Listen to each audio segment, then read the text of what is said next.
Hello and welcome into historic Keyworth Stadium for tonight's USL W League matchup. It's Detroit City FC versus the visiting Michiana Lions FC. I am Jarrett Mackey alongside Sean Grogan this evening. Detroit City FC comes into this match with a flawless record of 2-0-0 after opening the season with two massive victories over Flint City AFC. Sean, just how important were those victories to start the season, and what's been the key to success so far for Dave Dwayhe's side? Oh, it's absolutely massive. Anytime you can start your season off with two victories over the defending league champions, that's how you start your season off right. I really think the key to success so far, it can be very difficult in these early days of the season to get everybody together on the same page. They're coming in from different programs at different times. Many of them have never played with each other together. And DCFC so far looks like they have a very clear idea of the system they want to play, and they're executing on it. I talk to Dave Dwayhe all the time about how important continuity is in this league and in summer soccer in general, and so far you've seen a lot of the same lineup. For example, tonight's back four is the same as it was against Flint last weekend here at Keyworth Stadium. So the continuity, as we get ready to see the starting lineups here, how much does that continuity play into things? Oh, it's absolutely massive. It can be very difficult when you don't know when your partner is going to step, when you should fill in behind them, what runs they're going to make at what time, and that's the kind of thing that only happens with time and understanding of your teammates. Take a look right here at the Detroit City FC starting 11. Like I said, same back four from last week. Lily Gico comes back into the fold, as well as a new face, Sophia Romine, in the lineup. Looking at this lineup, how do you think tonight's matchup is going to go with the way that Michiana has struggled to start the season so far here? Well, Michiana has allowed 7 goals, has scored 0 so far. So I think if Detroit can keep things locked down on their own back half, they should have plenty of opportunities coming their way, and they just need to finish it off. Detroit City FC, it's been talked about so much already this season, the talent that Lily Jekyll possesses, and it's going to come down to her availability because of how sought after she is as a player, despite being only 15 years old. And so it's a huge boost for Dave Dwayhe's squad to have her back in the lineup this evening. She had that first game she had this year. She really announced herself as a player who is going to perform this year. Last year she had some appearances. She played well, but this year she really announced herself as a player who is a bright attacking talent at the senior level at just 15 years old right now. Yeah, and last year, like you mentioned, she had a couple of substitution appearances, would come on here and there in short flashes of brilliance. Just never really had the consistent appearances or the starts or minutes. But so far this season, seeing her start 2 out of the 3 is a great sign for Dave Dwayhe and his side. As we get ready for kickoff here at Keyworth Stadium, a beautiful, beautiful sunny day here in Hamtramck, Michigan, as we await the center referee. And we are off from Keyworth Stadium. Michiana Lions possessing the ball early on in their own half. The press coming right away from Lily Jekyll. We talked about her in the open, and here she is immediately trying to get onto the ball in Detroit City FC's half as Sophia Romine gets her first touches in the Rouge and Gold for Detroit City FC. And just like we saw against Flint both times, playing out of the back, that'll be the theme of this evening for Detroit City. Playing it out of the back and getting it up wide as Lily Jekyll now on the ball. A clever play in the behind there from Jekyll over to Crum, but it goes out for a throw-in. It's going to stay with Detroit City FC on this half of the pitch. It's thrown over the top. Goes off the back of a Lions player, and it looks like it's going to go out for a corner. So 1 minute in, Sophia Romine already making a difference and earning a corner for Detroit City FC. It's a good start for Detroit City. They've been able to push the ball towards the other team's goal, hopefully get a shot off this corner kick.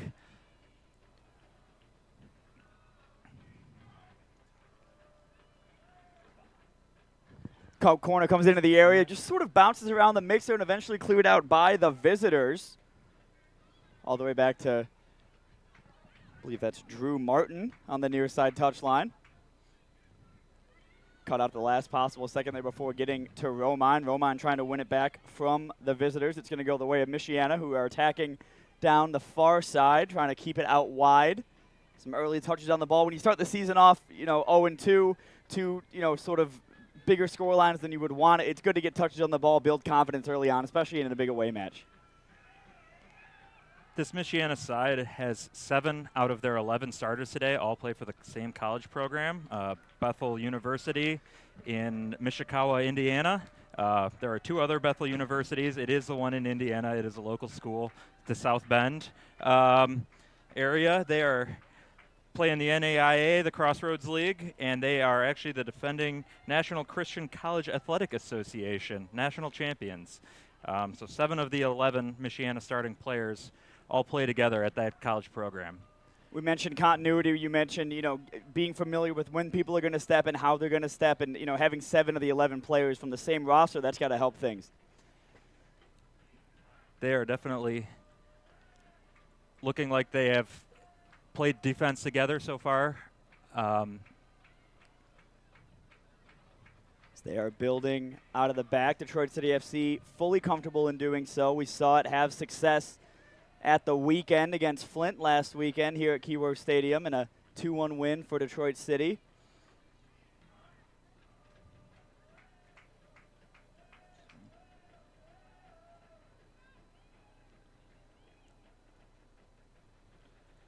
Megan Kaibel elects to punt the ball. Detroit City will win the ball. Directly back, look to build out again.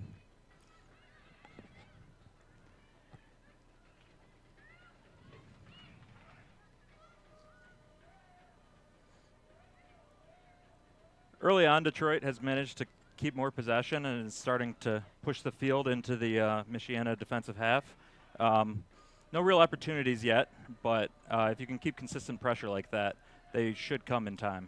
We talked to Dave Dwahey before the game, and he kind of mentioned that some of their goals that they conceded against Kalamazoo came later on in the match. And he said, if we don't get an early one, it could be sort of stodgy as the match continues on. If a team's going to come in and play a low block, the longer those seconds tick by, the harder it is to get a goal because the more resilient that back line becomes. So an early goal here would do wonders for Detroit City FC as they look to build. Lily Jekyll really active here early on, just 4 minutes into the match. Throw in from deep. Looks like it's going to be Emily Paget that's going to come over to try to get it. It's going to go off of a Michiana Lions player and just give away a cheap corner right there and out for the second Detroit City FC corner already. The first one kind of came close for Rouge, just got into the mixer but unable to convert. I thought Acadia Murphy was going to come close to claim it.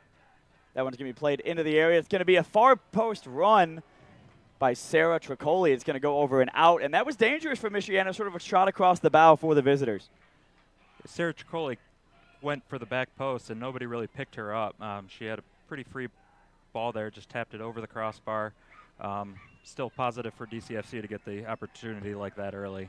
Avery Peters under a little bit of pressure for the first time this evening, as well to marshal the ball back out wide to Ella Offer, who had a great match against Flint last time out. Avery Peters, of course, last year the Black Arrow MVP award winner, played as more of a holding midfielder, sort of a hybrid between a 6 and an 8, did so for the Michigan Wolverines. But this past season at the Michigan Wolverines played as a center back, and Dave Dwahey agrees with that line of thinking, is playing her there so far this season. When she plays center back, you can see her midfield experience. She is so good on the ball. When you talk about building out of the back, she is really a key piece of that. And she has spent a lot of time in the midfield in her career, you could tell. We're seeing that a lot more, like in the game as a whole, right? Like not only building out of the back, but players being able to convert to center backs because of being midfielders and being able to play the ball out of the back so well that managers are willing to, maybe if there are some defensive questions there, they're able to make up for that with their ability on the ball. And Avery Peters is talented defensively as well as passing, so sort of a no-brainer there for Dave Dwahey.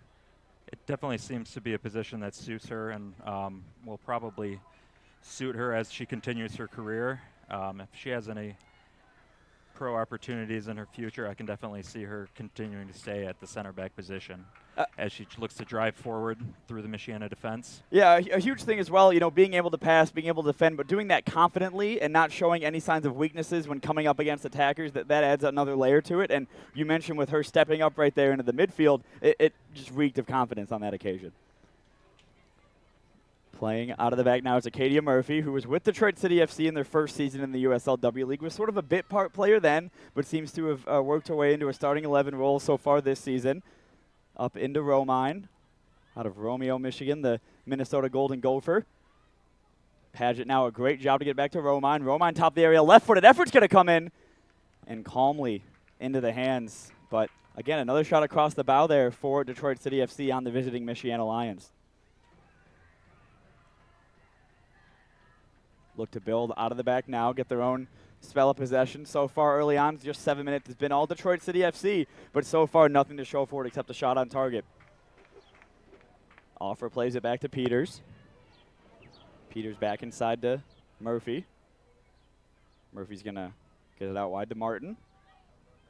Sort of able to just control the play at the moment. Detroit City FC looking to find Hannah Crum there. She's going to go to ground. Referee's going to say that was above board before it comes all the way back out to Offer, who's looking to advance into an attacking position. Feet now of Emily Paget all the way back to Offer. Offer has Stefan and Tricoli up with her in the midfield. Offer once again dictating play. Danny Stefan, a stalwart at Michigan State University, been part of this Detroit City FC program, now her second season in the Rouge and Gold. Made some appearances in the PASL as well in the winter for Detroit City FC, but more so an outdoor midfielder, sort of an 8, and just it's hard to get the ball off of her. It's hard to get off the ball off her, but she also can run for days, and I think the big field really suits her as she can cover all that ground, really link together the midfield for Detroit today. Peters over to Murphy. Avery Peters urging Acadia Murphy and the rest of the back line up the field. So Detroit City FC feeling like they can sort of push the envelope a little bit. Turnover there in the midfield. Great job there by Lily Jekyll. We talk about her qualities going forward, but the tenacity and the awareness to have to step right there to prevent a counterattack, a great job there from Lily Jekyll. That was one thing I was impressed with her in the first week of the season, was her ability to go the full 90 and continue to press the ball. Late in the game, ball's getting sent over the top. She was still beating defenders who had just been subbed into the match to it. For such a young player, that is probably only going to continue to grow in her game for the future. Yeah, you mentioned, being able to compete with these players over the course of 90 minutes, and we're talking about that players who have a decade on her, right? And even more some for a few of them. So, yeah, really impressive from Chico. I think that was kind of what was holding her back last year from, having more of an impact and making more of a mark is maybe the stamina side of it. But this year she seems to have taken a massive step forward, and like I said, starting 2 out of the 3 matches so far.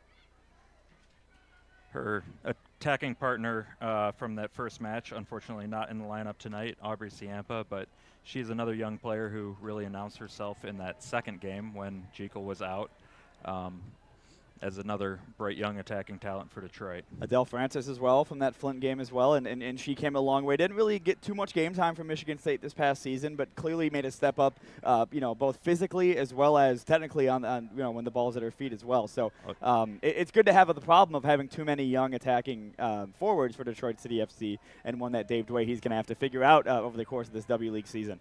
It does bode well for Detroit as the season wears on.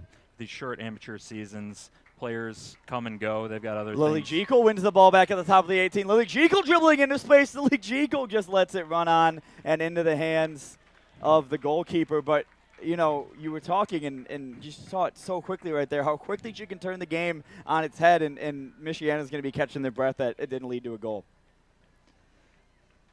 Detroit continuing to generate half chances. They just need to connect on that final, start taking some shots on net. And those two goals against Flint on Saturday were sort of results of sort of just mistakes, mental lapses by the visitors just a little bit there, and we nearly saw it again with the turnover at the top of the 18 as Danny Stefan tried to get the ball forward there. Playing all the way across. Playing forward now, nearly intercepted there. Tricoli's going to come over to claim it. Gets it all the way back to Martin. Martin playing it over to Peters.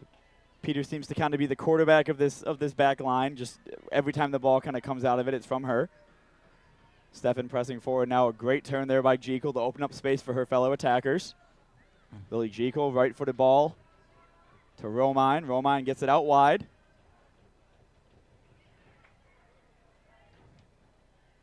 Dazzling move there. Just cut out at the last second. Was kind of waiting for either the shot or the pass there. Never got it, but going to stay with Detroit City FC through Tricoli. Tricoli, one of the most experienced players, probably the most experienced player on the field right now. Of course, he's played the last 3 seasons. Hannah Crum's going to go for it. Of course, Tricoli played the last 3 seasons overseas in Finland for Åland United. She actually made 2 appearances in Champions League qualifiers, so pretty high level of play. And you can see the value of that experience. She moves the ball quickly, just links everything together. Stefan now. Ball over, back to Jekyll. A great little bit of one-touch passing here for Detroit City FC. Into the area, the left-footed shot comes in, but it took a deflection on the way. Didn't have too much power behind it. But so far, you mentioned there's only so many half chances that can be created before a full chance gets created, and I think we're getting close to seeing one here at Keyworth. Lily Jekyll wins the ball back. Keeper's kind of asleep off of her line a little bit. Jekyll maintains possession, still has it, going to cut it back inside. Wide open in front of the net, and it's going to go into the back of the net. Detroit City FC takes an early lead. I believe that was Emily Paget that was wide open in the box. And again, we saw it against Flint. Detroit City FC just taking advantage of these opportunities and becoming clinical when it counts. That was an extremely nice movement. It was good to press hard, win the ball, but to cut it back to the penalty spot and an easy finish in the end. And when Lily Jekyll got that ball back, the keeper was off her line. I don't think she realized that her teammates had turned the ball over. And she looked up, got to the goal line, saw Emily Paget and acres of space in the area. And that's the same combination. They started the season with the goal, Jekyll to Paget. So it seems to be a really fluid partnership there already early on this season. Yeah, Jekyll not only creates her own opportunities out of almost nothing, but she is a unselfish player who loves to create opportunities for her teammates as well. Just a nice, easy ball back to the penalty spot as Detroit looks to attack again. Avery Peters was in some space there, and there was contact on the edge of the area, so a free kick to Detroit City FC. A great run into the mix there by Peters, and you kind of see, last year's midfield play coming out of her just a little bit on that occasion, and now a dangerous area for Detroit City FC to have a free kick in. I would imagine she's going, Looks like Hannah Crum standing over it. I'm imagining she's going to have a attempt directly at the goal. It's hard not to, position. right? Yeah, hard not to from this position. This is kind of where I've never played soccer, but I imagine this is where you dream of, right, to take a free kick. On FIFA, that's where I want to take free kicks from. Hannah Crum, the left-footed ball coming in, tried to go low on it. Don't know if she intentionally meant to do that, but it's going to come out to offer. Just tried to sneak it around the edge of the wall there. Didn't quite get around the edge. Great cut inside by Paget. Paget's going to play down some space. Lily Jekyll was trying to peel off of her defender. Still alive by Drew Barton. Back into the area. And that one is skied over the bar by Sophia Romine. She'll want that one back as she looked to get a goal on her debut for Detroit City FC. But we mentioned earlier that the early goal was going to be crucial for DCFC. And now let's see. Do they keep going? I don't think they'll take the foot off the gas here in front of a home crowd. They seem to be answering that in the few minutes since the goal as they continue to press even harder, I think, than the opening of the match. Really searching for a second. Of course, the month of June is coming up. Scan the QR code on your screen now to donate to the Northern Guard Supporters Pride Raiser campaign for the 2024 season. Make that goal worth something here in a few weeks. Donate to a great cause, the Ruth Ellis Center, and support a great, you're rooting for your team, you're rooting for a great cause. There's nothing to go wrong. Scan the QR code and make your pledge now. As I believe we saw a yellow card issued to someone there. Hannah Crum was arguing with the official, so not sure if she was defending her teammate or was pleading her case to the official, but definitely a yellow card came out of the pocket. Peters once again building out of the back. Gets it over to Tricoli. Tricoli in acres of space. There's really no pressure on the ball right now from Michiana. Of course, this match originally was scheduled to be in South Bend today, but due to some complications, it's going to come here at Keyworth Stadium, and Rouge will head to South Bend for that reverse fixture on June 19th. So as we see a tug of the shirt there, the official definitely didn't see that one, and it's going to stay with Detroit City FC. When they kick the ball over to that left side, the defender is in acres of space and is able to easily progress the ball down the field. Detroit right back on the attack. And LaRouge, they can control this game tempo-wise for all 90 minutes if they want to, the way this is panning out so far for them early on. And having that early goal is crucial because now Michiana, not to say they were parking the bus or anything like that, but now they kind of have to come out if they want to get something from this game. Detroit also has a fuller bench than Michiana tonight. So as the game wears on, Detroit could make some subs, keep the tempo high, whereas Michiana, we believe, only has 2 subs tonight. Tricoli's going to rise up to that when it was a looping header, but maybe just a little bit too much of a loop, and it's into the hands and out of the danger zone. But we mentioned, continuity, how much that matters, but just the reality of summer soccer. A Thursday night on the road, a couple hours drive, not really everyone can make it in all cases. So, yeah, a smaller bench for the visitors this evening, who only traveled 13, as ball is going to be out wide, nearly saved over for a corner. Great job again by Padgett, who's been incredibly involved in all 3 matches so far for Detroit City FC. Really dangerous every time she's on the ball.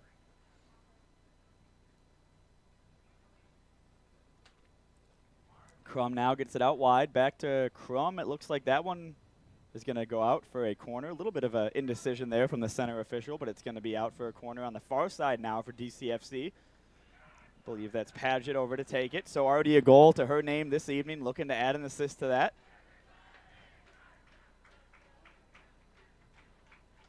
Padgett into the area. A great run there at the last second by Murphy. Got up to it, got a header on it. It was a free header, but the way she was kind of moving made it difficult for her to get that on target. Just not able to get enough on it. Just a glancing blow. But great delivery by Padgett. Absolutely. It's right where you want it, right at the top of the 6-yard box. And again, Lily Jekyll right there, the tenacity and the work ethic nearly caused another mistake out of the visitors. And so far, that's how Detroit City FC's taken advantage of the goals they've scored so far, by capitalizing on opportunities. It's a hard-working team that's not afraid to press you. That's how they generated a lot of opportunities against Flint in both games, through hard pressing, able to create a lot of turnovers in dangerous areas, and create a lot of opportunities out of them. Referee's going to say this one's going to stay with Detroit City FC. Heard a whistle. Don't know if it was a foul or a foul throw. I guess we'll find out based on what Drew Martin does right here. Drew Martin taking the throw in, so it might have been a foul throw. I don't see those called too often. Romine putting the pressure on. Padgett as well. It's sort of a 3-headed monster, for the visitors. You don't know if it's the press going to come from Jekyll, or it's going to come from Padgett out wide, or if it's going to come from Hannah Crum. And I don't know how you defend against that if you're Michiana. One characteristic of this Detroit team that I've been really impressed with so far is the interchangeability of the players. They have a lot of players who are able to play multiple positions within the system, and fill into each other's spots.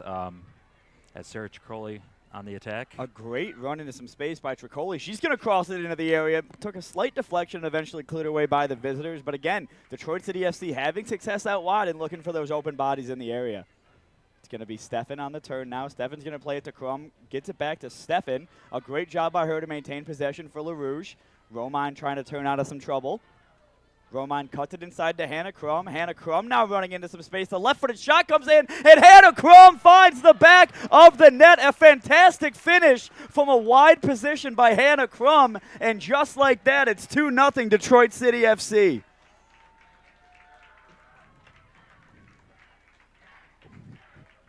Wow. Anytime you can take a shot on net like that, it has a chance of going in, and she caught it perfectly right into the bottom corner. Very tough save for the Michiana keeper when you strike it that cleanly. And that was great play by Detroit City FC. It was kind of Romine and Padgett out wide. Crum was involved in that little triangle they had going on there, and then into the area. The left-footed shot came in from an acute angle. I think that's the tighter one of the two. Obtuse is above 90 degrees. An acute angle, and it finds the back of the net, that far corner, that far post, and all of a sudden it's 2-0 DCFC.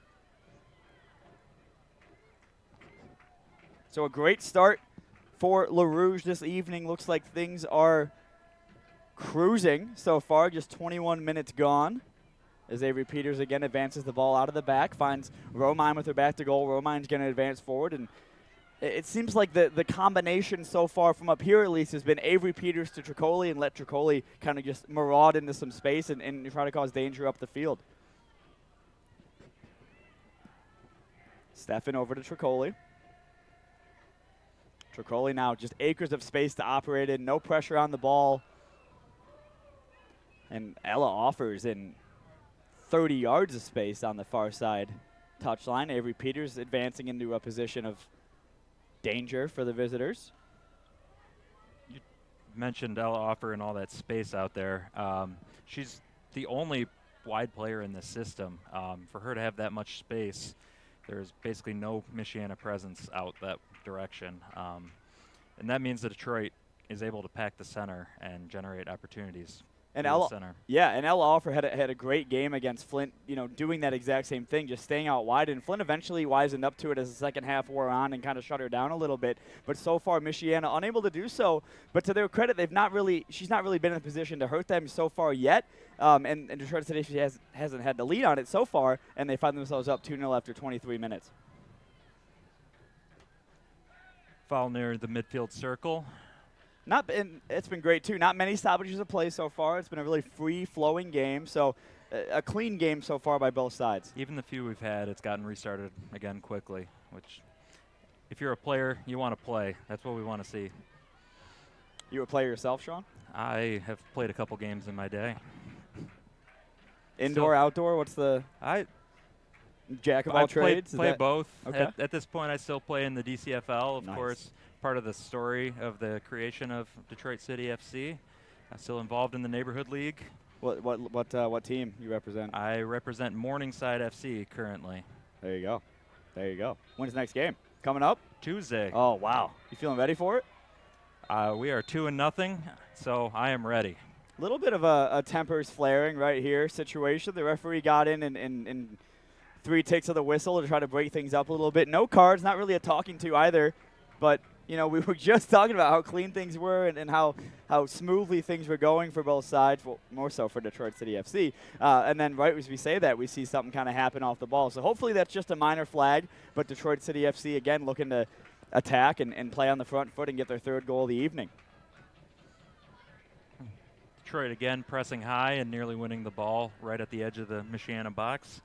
And Dave Dwayhe's going to love to see that, that even though it's 2-0, if we didn't have the scoreboard up on the screen, if you weren't here at Keyworth, you wouldn't really know what the score is because Detroit City FC hasn't changed at all what they've been trying to do so far. Great job by Jekyll there to maintain possession. Going to take it all the way out wide. Dispossessed at the last second, but it's going to stay with Detroit City FC for a throw-in on the near side.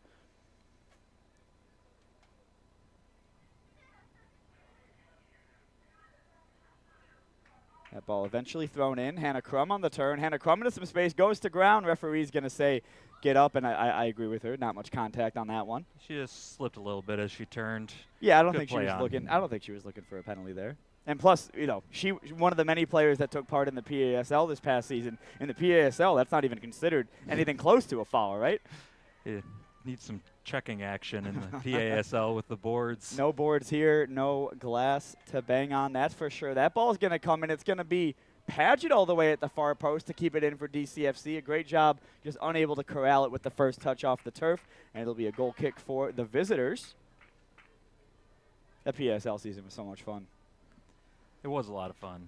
I don't think anyone really knew what to expect or what the vibe was going to be, but once those matches started, it was sad to see them end so soonly. And then to see that many players come over and make the transition, and some of them were already outdoor players for Le Rouge, but, for Tima Nasty or Claire Solino all being part of the roster. We haven't seen them yet, but they're there. They're taking part in training every day. So the referee's going to stop. I think we have a ball that's a little bit too flat. I can hear that it's flat as it bounces on the turf. You can hear that? That's impressive. So that's a flat ball situation, so it looks like they're going to have to figure that one out. You gotta pump the ball up. End of the day. Coming all the way back. Great spot there by the referee, though.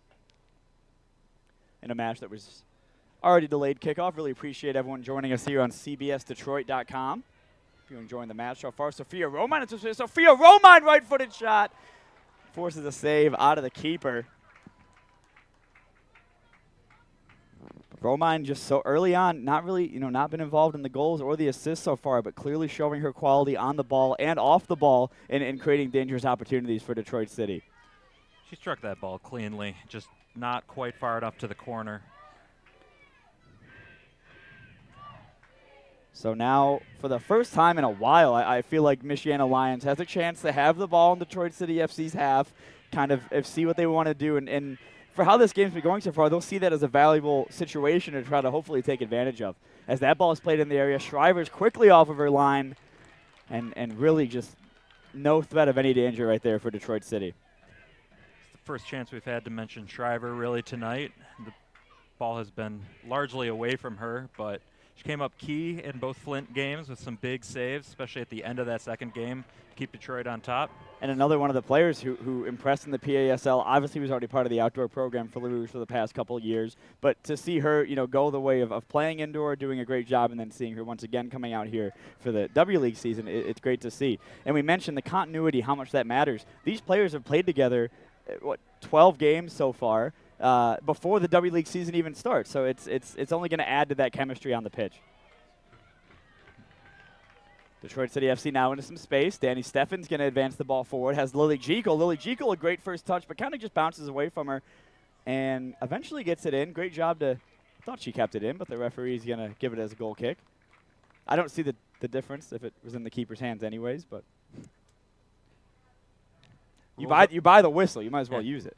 Rules are rules. Yeah. Tricoli now a great header, finds Romine. Romine back to goal, back to Tricoli, who just uses her strength to her advantage on this occasion. Another strength of hers, a great ball to Murphy, who's pretty far forward for where she's been so far. Avery Peters, the only one back for Detroit City FC right now. Stefan, a great job to turn away from maybe not the best first touch of all time, but get it back and maintain possession. She gets it back once again with some space to operate in, finds Romine. Romine, a great dribble. Gives over to Jekyll. Lily Jekyll creating space. Lily Jekyll into the area. And she's just so quick on the turn, Sean. That's so impressive to see. She struck the ball cleanly, too, just straight down the center, unfortunately. But if she keeps striking the ball like that, they will find the back of the net eventually. Nice interchange between Sophia Romine and Lily Jekyll. They are starting to link up now. First time they've played with each other, of course. And while it's 2-0, Megan Keeble has had some great saves so far early in this match, and she's needed to kind of keep things at bay and keep things manageable for her side. As Sophia Romine turns into some space. That one goes off the bar and into the back of the net. Sophia Romine picked that one out. It's 3-0 Detroit City FC. Her last shot, we said she struck it cleanly, just not far enough in the corner. Well, on that one, you can't put it any more in the corner than that. Yeah, when you literally hit the corner and it goes in, we were just talking about the saves that Keeble made. There was nothing she could have done on that one to keep it out. And after 30 minutes, it's already 3-0 Detroit City.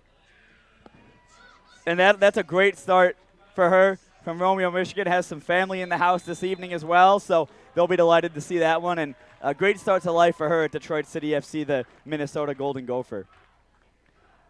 Again, on the screen, folks, scan the QR code to make that goal worth something here once the NGS Pride Raiser campaign kicks off, supporting the Ruth Ellis Center, support a great cause, and support Detroit City FC by scanning the QR code and making a difference in the community.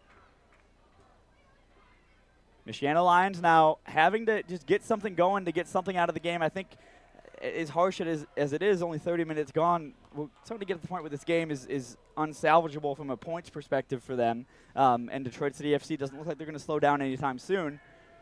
Their best chance at this point is to get a goal pretty quickly, make it into a more manageable lead for themselves, and slowly claw themselves back into the game.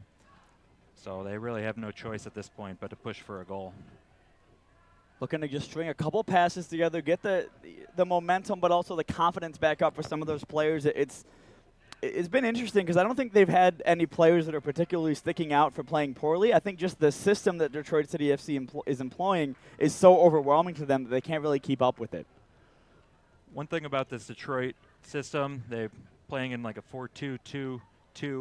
Not that common, not a lot of wide support, but you'll see all of the attacking players show wide, and then the next line drive through the center into the space they create, and that can create some really overwhelming situations for defense. It's hard to pick up midfielders when they run forward into the attacking line. And you mentioned the two, but it's also like the other two of Murphy and Peters stepping into midfield and sort of, while they're playing center back, they're also midfielders for a lot of the time they're out there on the pitch. Katie and Murphy also, we talked about Avery Peters' midfield experience. Katie Murphy is another converted center back who has midfield experience in her youth career. Another good player on there the ball. by Lily Jekyll. It's going to be Keeble off of her line to get over to it. I thought Jekyll might have won that foot race right there, but Good job by Keeble to recognize the danger of that situation. So 3-0 Detroit City after 31 minutes gone. Appreciate you guys so much for joining us on CBSDetroit.com. I'm Jarrett Mackey alongside Sean Grogan, making his broadcasting debut for DCFC this evening. Sean, you might be a good luck charm. It seems to be going well so far. Cutting inside yet again. Michiana just looking to string passes together, and again right there, that's not helping their cause at all.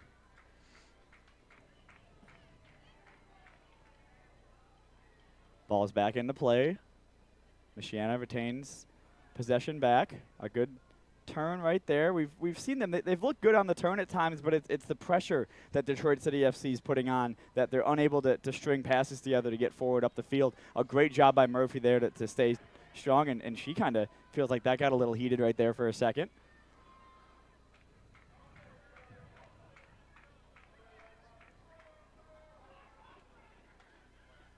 All the way down. Avery Peters is going to get over to it, plays it back to Shriver, and that's kind of the first time all evening that Shriver's been under pressure for a pass.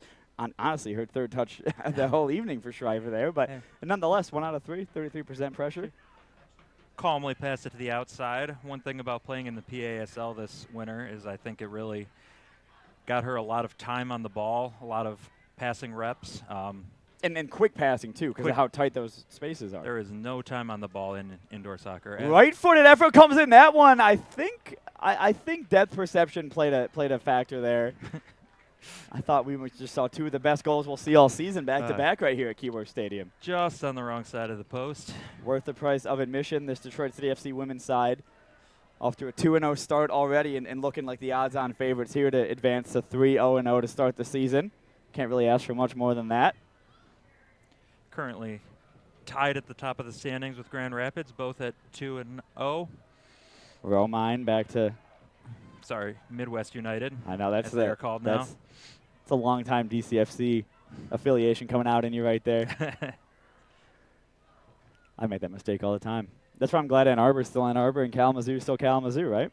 Like the olden times at Detroit City, the MPSL days. It's nice to have opponents that you play over a number of years, as you can really build up stories, rivalries between the clubs. My first ever away day was with you at Mayor's Riverfront Park at Kalamazoo FC. I do remember that. My dad required your phone number so he could call you to make sure you were a real person, and as Detroit City FC tries to add a fourth here, it's going to go out for a corner. He also made sure to tell me that you had your own money. Yes, yeah, that was the biggest part about that. Look how far we've both come, you know? Detroit City FC gets another corner. It's going to be Paget. Remember the score of that game? It was 2016, right? I do not remember. It was a hot day. I remember that. It was a hot day. Kalamazoo UFC still playing at Mayor's Riverfront Park, so Detroit City FC going to make a trip out there later in the season. Picked up a 2-2 draw there last in the 2023 USLW League campaign. It's a difficult venue to go to. It always seems like the grass is rather long. Kalamazoo plays well on it. Yeah, and they always seem to bring back a really strong core of players similar to Detroit City FC. That they seem to be always lethal going forward, and their midfield always seems to be stacked too. So that should be a good matchup on both occasions when they come here as well to Keyworth Stadium later this season. Of course, that match being the first of a doubleheader on June 22nd as Detroit City FC welcomes Pumas of Liga MX. The preamble to that one being Detroit City FC versus Kalamazoo FC, what could be a huge W League match that late point of the season. It's crazy how quickly these seasons go. We're almost at the point where this side is going to be playing 2 games a week. And you mentioned having big squads. How much of that plays into it when you're playing so many games in such a short amount of time? When you're playing multiple games a week like this, you have to rotate the squad. Players aren't able to play 2 full 90s in a row in most cases. Other players will become unavailable. You really need to go deep into the roster as the season wears on, especially if you end up in the playoff runs. Players end up having to... Hannah Crum plays a great ball in behind, just a little too much weight on it, and into the hands of Keeble. You were making a great point, Sean, and then Hannah Crum had to play a good ball into some space. Anytime you need to cut me off for an attacking movement like that, go right ahead.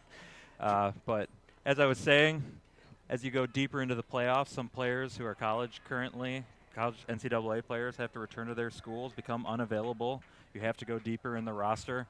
And it often seems that it's not necessarily the team that finishes top of the regular season. It's the team that has that full squad and can put together a coherent team in the playoffs. That used to be, a point of when Detroit City FC would make the playoffs in the NPSL. You would see guys have to go back to college, and then, all of a sudden you're subbing on Dave Dwahey in the national NPSL semifinal, right? So it's the same in the W League, and of course we'll see that for Detroit City FC. But that's the case for every single team in the Great Lakes Division. There are a couple coaches currently who could probably be subbed on if the need arose. Former Detroit City FC women's players on the coaching staff.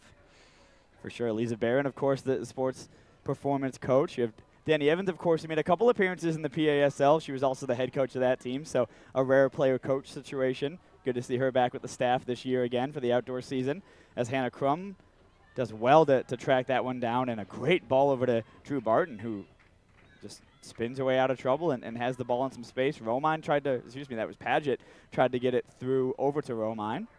As Ella Offer comes to press. A lot of the play's been on this near side so far for Detroit City FC. Offer and Paget, she's have to come more narrow to get involved in play sometimes. Ella Offer is off in her own little world over there, which is completely fine from her perspective. Means that Michiana is not able to generate much attacking down her side. And also Detroit City FC, they've just had so much success coming to this near side that, they're not ignoring her. They're not playing to her on purpose, but they really haven't had to yet because Michiana has yet to have an answer for the near side attacking opportunities. Very true. So all the way out. It'll be a throw in for Michiana here. Let's see if they can take advantage of this situation. Ball in Detroit City FC's half. Going to throw it. And Avery Peters is going to cut this one out. And you mentioned her time in the midfield. A good step there. You would see that step sort of oftentimes in the center circle, the calmness of it, and then a great job to play out of danger and into the foot of her teammate. Stracoli gets it all the way over into the near side of Peters. Peters still pushing forward here. Urging Lily Jekyll to make a run. Peters looks like she's going to make the run herself. Avery Peters tried to pick out Jekyll, does well to win the ball back. Avery Peters goes for it. Not sure if she saw Hannah Crum in some distance there. That was a shot, but either way, it's out for a goal kick. Again, that midfield experience showing as she dribbles through. And we saw Peters a couple times last year sort of let one rip from distance, and she scored in Detroit City FC's first win last year on the road to Cleveland Forest, scored an absolute rocket of a strike to give Detroit City FC the win on that occasion. And I bet she'll miss that part of playing in the midfield, is having the freedom to do that, but sometimes she's going to create that chance coming up from the center back position as well. Detroit City FC still looking to add more goals to tonight's tally. Already 3-0. It was after 30 minutes. So far, goals from Paget, Crum, and Romine. First goal of the season for Crum, and first for Romine on her debut this evening. Crum going to be the lone presser. Hannah Crum's going to catch the goalkeeper sleeping. Hannah Crum has teammates up with her. Elects to turn in herself. The left-footed shot comes in for Crum. And again, just Michiana not doing themselves any favors here in the first half.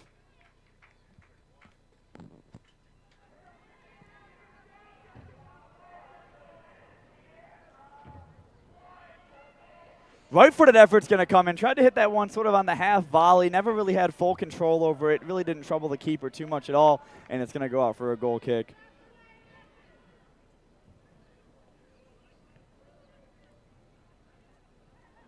Again, just nearly playing themselves into a dangerous position, really for no reason as well. And that's sort of been the bane of their existence so far this evening. Detroit City FC taking advantage, pouncing on those opportunities, and having 3 goals to show for it here in the first 41 minutes of play. Take a quick glance over at the beautiful Keyworth Stadium scoreboard.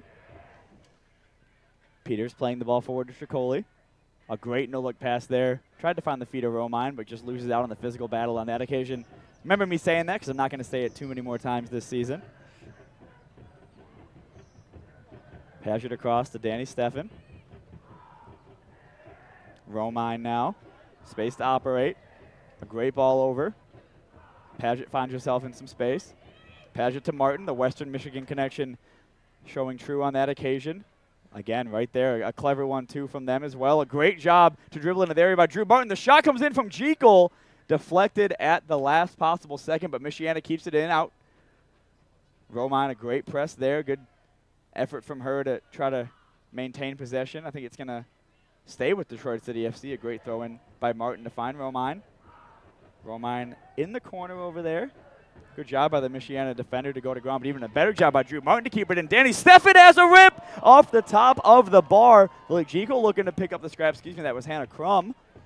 Stepping into it, Ella Offer. Ella Offer now dribbling into some space for the first time so far this evening. That left-footed effort's going to come into the hands of Keeble. But again, Detroit City FC showing how dangerous they can be when playing from the wide position. It's not just the attacking players, the forwards on the roster who are able to strike the ball at net in this roster. You see the defensive mids. You even saw Avery Peters a couple minutes ago take a strike. That one, of course, from Danny Steffen. And Danny Steffen's not afraid to shoot that. And she shouldn't be if she can come as close as she did on that occasion. Referee's going to stay. It's going to stay with Detroit City FC. I heard an audible what from the field level down there from the Michiana Lions player. Your hearing is good now. I know. Well, I'm not hearing the sound of a deflated ball bounce, and that's insane. I was going to say, I didn't know you were a cat. I don't even know if cats have good hearing. I was going to compare you to a cat. What is it, dogs have good hearing? What is it? Dogs definitely do. I don't know much about cats. Yeah. If you're a cat expert, just feel free to reach out to any of us on social media. Let us know. Regardless, good hearing, Sean Grogan. Avery Peters into some space. A good turn there by Jekyll. Goes well to maintain possession. Jekyll cutting in. Looks like we'll see an early sub here for the visitors as one gets readied on the near side. Looks like Susanna Roberts getting ready to enter the match. She is a full senior international for Puerto Rico already. She's only 16 years old. Another bright young attacking talent from Western Michigan. So it looks like it will be number 7, Susanna Rogers, coming into tonight's match. An early sub here for the visitors. Looks like it's going to be number 1 going off, so it'll be Liliana Deaton coming off, being replaced by number 7, Susanna Roberts. Susanna Roberts was another PASL player. She played for Zoo City. I was able to watch her when she came to Detroit. She looked very good that match for such a young player. And already getting in on the action right here. That touch was the most positive touch I think we've seen out of a Michiana player so far. So already early on showing that she has quality. It's just about now if her teammates can find her and get her the ball so she can show off that quality to the fans here at Keyworth. She has already played 2 matches against the senior Mexican international team for Puerto Rico. It's really impressive to have that level of quality at such a young age and to be able to display it here at Keyworth Stadium. I'm sure she's going to want to take advantage of that. So good to see her on, and good. I'm sure her teammates are going to be relieved to see that early on. She's getting involved in the play and hoping to make a difference here as we come up on stoppage time here in the first half.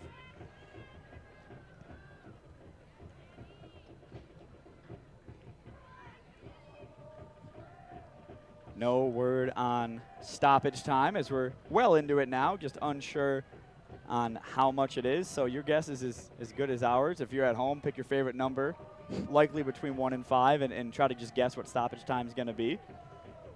And I'm going to guess 3 minutes. 3 goals, 1 sub. I'll go 2. All right. So 2.5 is going to be the over/under line, setting that one up. I was gonna say 3, but then you already stole it. So I should have counted down from 3. We should have done it at the same time. Emily Paget's gonna have a left-footed effort. Never looked really comfortable there from Keeble. People in the chat saying 2. So what are you gonna do? I mean, Sean Grogan, man of the people, got a 3 in there. That's big. Yep. And it's silly because I forgot to keep track of when it started, so really your guess is as good as our guess. We will. Michiana Lions trying to find Rogers, get her involved in the play, but cut out at the last second. Danny Steffen, a great job there to get the foot up and get it over to Tricoli. Inside to Danny Steffen. Danny Steffen stepping into some space, trying to find Jekyll. Jekyll, a great shoulder down. Lily Jekyll, we mentioned that the technical ability, how fast she is, but she's shown on a couple of occasions this evening that she can be physical too when she needs to be. Susanna Rogers going to drive at the Detroit City FC back line. Gets tackled there fairly by Acadia Murphy. And Detroit City FC looking to break through Drew Martin. Has her Western Michigan University teammate Emily Paget up with her already on the score sheet this evening. Inside to Stefan, over to Tricoli. Tricoli into some space. The body shape's telling me she might have a shot. Elects to lay it off to Romine. Romine's going to run onto it. Has Crum in the box with her. Hannah Crum threw her foot at it, but blocked out at the last second. And once Hannah Crum scored the first goal of the evening for herself, whenever she shoots now, you're going to have to pay attention to it and see if she can replicate that. A great step in there by Murphy, and a great job there by Paget to sort of hesitate and put the defender off a little bit as Martin comes into some space now. Romine, edge of the area. Romine, right-footed effort. It's going to go out for a goal kick. Referee's looking around, going to let the goal kick happen. Glance at the watch. We'll see if this is it here. Another glance at the watch. That's 2 now. I think we're hitting the over at this point. I mean, I wasn't going to say it, so listen, it sounds good to me. Michiana Lions looking to get something before the half. They always say it's the worst time to concede and best time to score. I don't know if that really applies at 3-0, but as I say that, Tricoli stepping into some space. Tricoli, not really too many options up with her head. Jekyll making a run, but was well contested. Emily Paget, see if she can return the favor to Jekyll, who's in the area. That one's going to come in and into the hands of Keeble. And that's going to do it for the first half of action here at Keyworth Stadium. Detroit City FC looking good, up 3-0 here after 45 minutes of play. Do not go anywhere. We'll be right back from Keyworth Stadium. Detroit City FC 3, Michiana Lions 0.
Welcome back into Keyworth Stadium. Detroit City FC looking good, up 3-0 on the Michiana Lions here coming out of the break. Sean, we saw it all throughout that first half. It's all been Detroit City FC so far.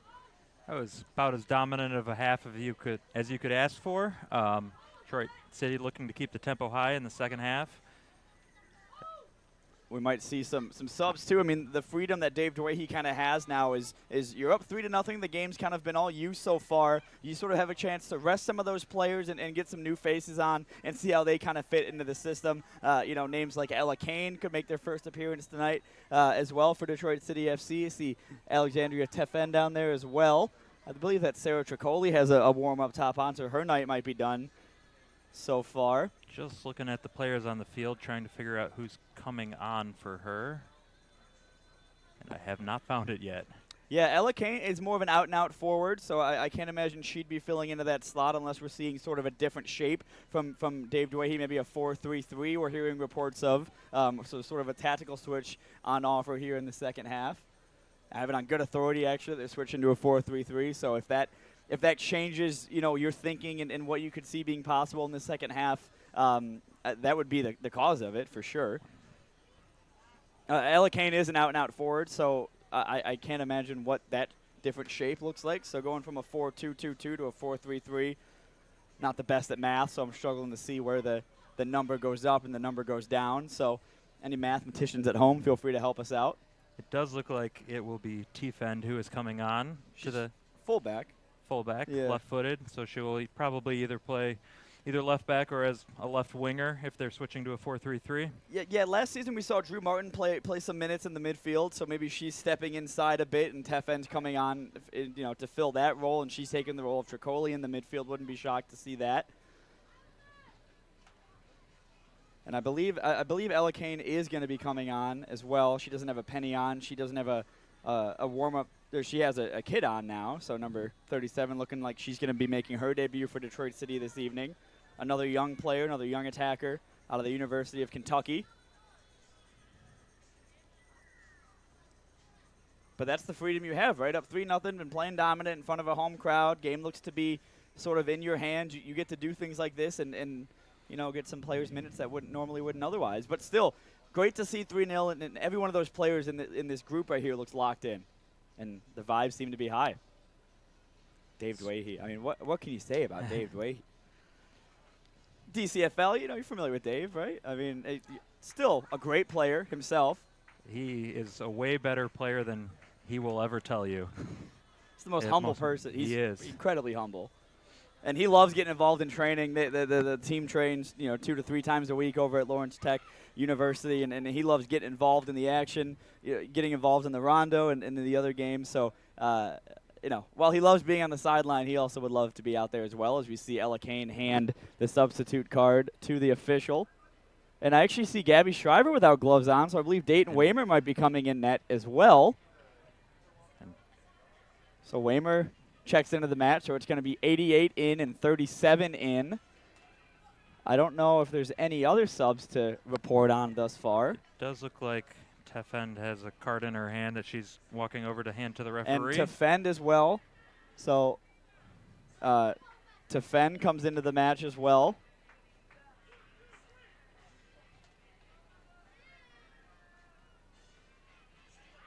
So it'll be a triple substitution. I guess you sub as many players as goals you scored in the first half if you're Dave Dwayhe. So that's Tricoli off, Shriver off. And looking to find if we look down on the bench, we should be able to pick it out. I can't tell. This one stumped us. Dave Dwayhe stumped us up here. We got to start giving him cue cards from the bench to try to read it up to us. We have 66% of the subs figured out here, folks, at Keyworth Stadium. So once we final 33%, we'll be looking great. But nonetheless, they're not going to wait for us. They're going to restart this match and get things back underway here from Keyworth Stadium. Lily Jekyll's still out there, clapping along to the drums there in the midfield. And we get back underway here from Keyworth Stadium. Detroit City FC looking to add some more goals to the tally, looking to get some minutes in the legs of players who are making their debut or necessarily wouldn't be on the field in another situation. Murphy on the ball quickly. Detroit City FC changing personnel, changing shape a little bit, but not changing their intent so far in the first 20 seconds, of this second half. Does look like Tefend is playing as a left back, and the team has switched to a 4-3-3. Paget on the pitch into some space. Good first touch there. Back out wide to Roman. Roman tried to flick it out wide. I believe that might have been, that was Ella Kane over there looking to make that peeling off run. Ella Kane making her debut out at the right winger position right now. I think Drew Martin might have come off. I've yet to see Drew Martin out there, so that makes sense for Tefend. That's Kane. That's Offer. Yeah, I think it definitely has to be Drew Martin. No, Drew Martin Martin is is out there. Wow. left winger right now. We got to get it. That's on us. Our usual red hat to peel the curtain. Our usual red hat's up there doing camera for us work tonight, so Chris Mills doing a great job up there. Could be Hannah Crum. I think it's Hannah Crum. That's a great spot there by Chad Aleo, scoreboard operator, doing a great job to keep myself and Sean Grogan sounding smart this evening. It's a team effort here at Detroit City FC, just as it is on the field for Rouge. And speaking of that, Avery Peters now wearing the captain's armband, so good to see that as well. Her first time doing so in the Rouge and Gold. A really popular character amongst the group, always playing with a smile on her face and giving her all for the crest since joining the club last year. So Hannah Crum makes way, Gabby Shriver makes way, and Sarah Tricoli make way for Dayton Waymer, Ella Kane, and Alexandria Tefend. It only took us, 2 minutes, and we finally figured it out, so there we go.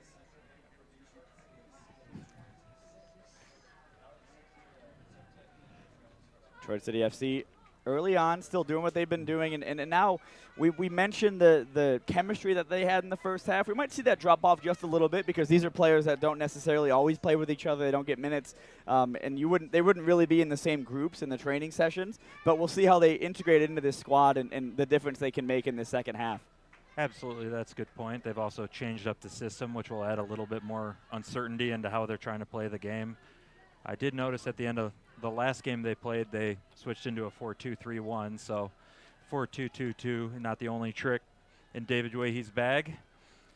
Yeah, and that'll help things going, for the rest of the season too. Davis proving to not only himself and his coaching staff, but the squad that they don't have to be so one-dimensional. That they can play different formations, different tactics, and hopefully still get results.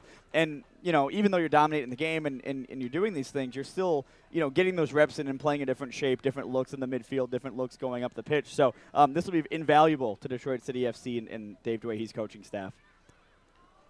If you only have one system of play, eventually teams start to figure you out, learn how to counter your strengths. Yeah, you got to tell that to Jose Mourinho. Antonio Conte, it's been, yeah. Hey, man.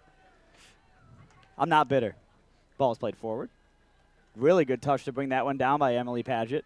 Paget just had herself an incredible game, scored the first goal of the evening, the difference maker so far between the two sides, and we'll see what she can do in the second 45 minutes of action. As Tefend's going to throw it down, looking to get Martin involved. It's going to be a foul or a throw-in, I believe. And it sounds silly to say it's just been 4 minutes, but so far Michiana has looked a little bit more positive so far in the second half. They've been able to keep Detroit City FC more at bay and able to control the game at times a little bit, like that clever poke away right there to get the attack going on the other side. So we'll see if that is able to continue in the second half.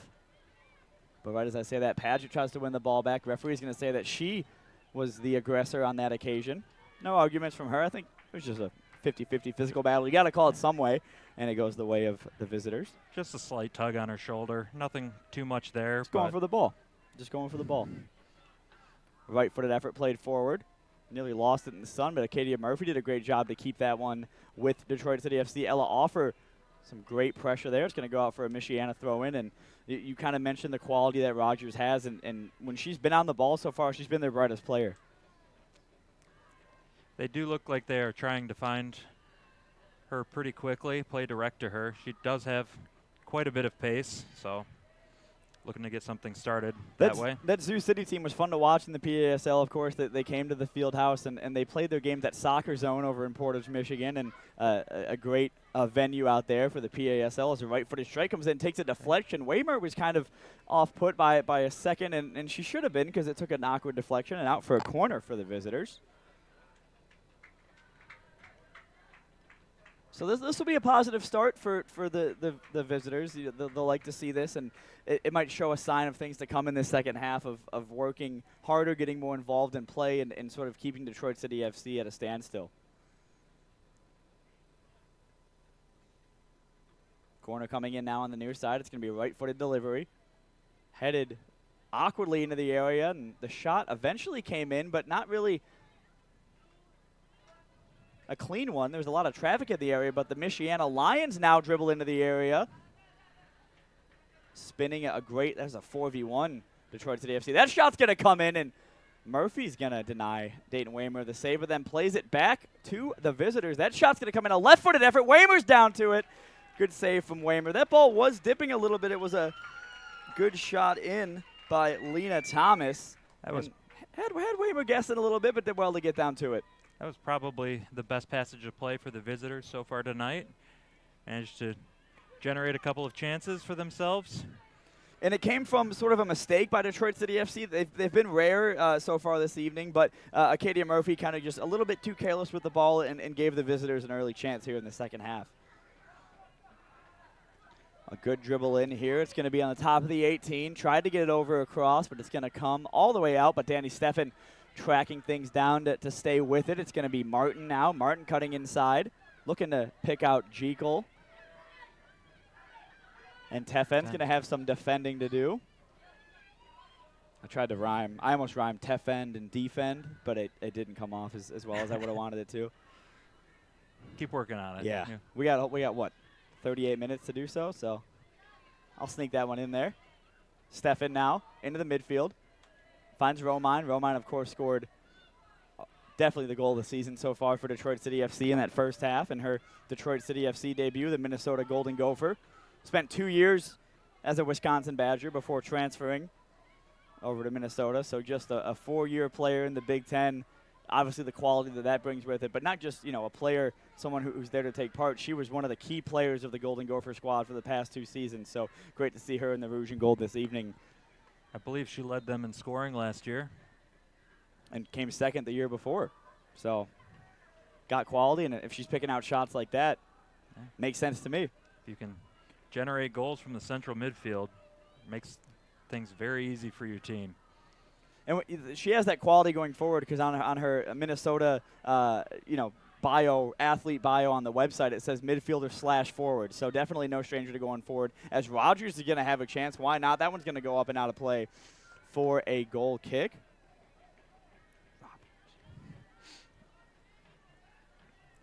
Just like I said.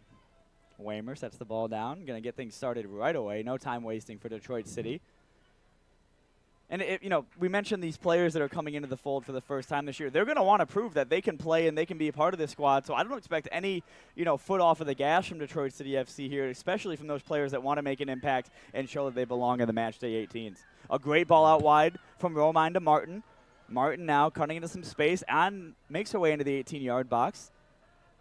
Going to play it all the way across, but into the hands of Keeble. This game's starting to get very stretched from end to end. Some chances falling at both ends of the field pretty quick here. Good touch by Roberts. A great touch by Roberts to bring that one down when you take into consideration playing it on turf.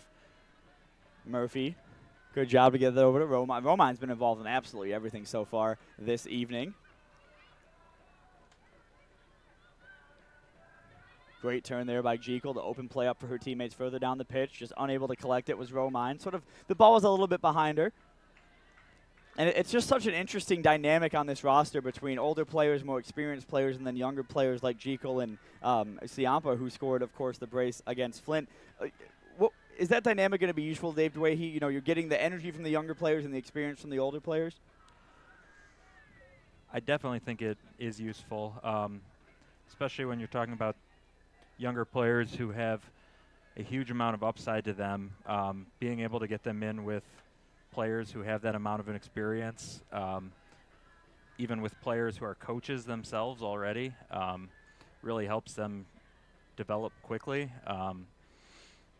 And you're playing against, there's situations that will come from playing against, it's silly to say adults, but, adults, like if for Lily Jekyll, for example, that she won't get playing against, kids her age, right? And so that's going to be invaluable to her as she kind of continues to raise her reputation and kind of climb up the ladder of soccer here in the United States. Yeah, when you're playing older and more experienced players, sometimes you have to search for some other solutions in her own age group. Lily Jekyll goes for it, and we were talking about other solutions right there. Nearly had a huge one there to make it 4-0. But yeah, to your point, in her own age group, she's often able to just blow past players just based on pure speed. Of course, she's got the technical skills too, but against senior players, she's forced to use those skills a little bit more. And she loves doing it. Like, it's been on evident tonight and against Flint to start the season on the road to that Wood Stadium. Not afraid to dribble forward and try to create some dangerous chances for her teammates up the field.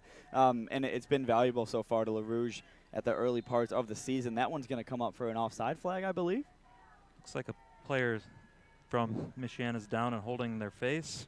Yeah, good job by the referee there to stop it. I thought we might have had another deflated ball situation, but you didn't say you heard it, so I didn't want to. There's no way that could have been true if you didn't hear it.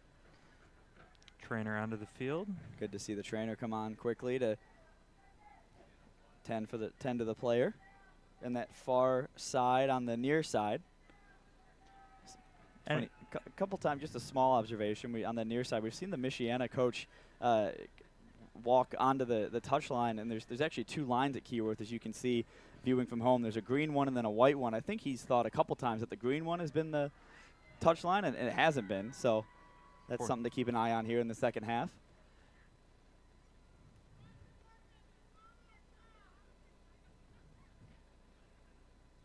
Play still pause as the Michiana players being tended to. Looks like something, I believe it could be ice on her face. And a good applause here from the Keyworth crowd to see that she's up and all right. A beautiful shot of downtown Detroit. Of course, some huge news these past couple weeks. Detroit City FC acquiring land in southwest Detroit to build a soccer-specific stadium. So sort of the present looking into the future. Great shot, and what a time it is in the city of Detroit. NFL draft recently. Movement happening this weekend. The Detroit Grand Prix happening next weekend with IndyCar. So just really exciting time to be here in the 313. And Detroit City FC's adding to that excitement so far this year, both on the USL Championship, the men's side, and the W League side off to a great start. I want to say Sean Grogan, 58 minutes in. I mean, how's it going so far? You having fun? I am having a blast so far. Doing a great job. You're knocking it out of the park. If anyone has fun facts and little stats about soccer that just come out of nowhere, it's Sean Grogan, and it's I don't know where it comes from. I don't. It's impressive. Was there any other sport for you, or was it always just going to be soccer? I mean, I ran track a little bit, but that was just soccer conditioning. Nice. So wow. Pretty much always. Pretty much only soccer. That's a grinder right there, folks. That's awesome. What was your event? 400 was my best event. Distance runner too then, huh? That does bring up a fun fact out of my brain, though. One of the players on DCFC's roster actually ran track for my dad in middle school, Ella Offer at Holy Family. Wow. We ought to have a graphic for just when Sean Grogan has a fun fact, we just cue it up, and then the second he has it, it's go time into it. As the lights come on here at Keyworth Stadium. Right. Lily Jekyll trying to get it out wide to Martin as we're back under play at Keyworth, so good to see that. Martin just a little bit too much on it. It's going to go out for a Michiana throw-in as we creep up on the 60th minute mark. Ball down the line. Avery Peters might be beaten to it by Roberts. Peters does so well there. I think Roberts had the speed on her, but Avery Peters had the wherewithal, the soccer IQ to get to that one, and also had the strength to hold off Roberts. Nice. And that would have been a huge chance there for the visitors to get one back. Absolutely. Avery Peters did a nice job of positioning her body between Roberts and the ball. She's able to fend her off. I definitely think Roberts had Peters beat for pace, but we mentioned the IQ, the positioning of Peters on that defensive situation to see that one out and keep the clean sheet alive so far with 30 minutes remaining. So Detroit City FC now to the foot of Tefen, played college soccer at Oakland University. Ball played forward, eventually cleared out. It's going to go John DeBoer's safe on that one.